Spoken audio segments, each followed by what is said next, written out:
இந்த மீன் மருவல பத்தி நீங்க என்ன நினைக்கிறீங்கன்னு தெரியுமா? தெரிஞ்சா சொல்லுங்க. இது என்ன மீனுன்னு? வாலு தான் உடைஞ்சு போச்சுன்னு நெனைக்கிறேன். தொங்குது வாலு. வால்ல மீனுக்கும் வெள்ள மீனுக்கும் கல்யாணம். இப்போ வயித்துக்குள்ள போக போது மீனு தான். வாழை மீன் செத்து போச்சு. ஆனா இப்போ வயித்துக்குள்ள போயாச்சு. பாருங்க வியாழ மீன் பாருங்க. வஞ்சர மீனை பார்த்தீங்களா? வாழை மீனை பாருங்க.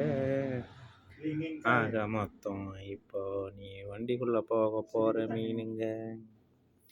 நேத்து நைட்டு தூங்கிக்கிட்டு இருந்த வயித்த பாருங்க. இங்க பல்லு தானே தெரியுது பாருங்க. நல்லா பாருங்க. சிலேபி மீன் தானுங்க.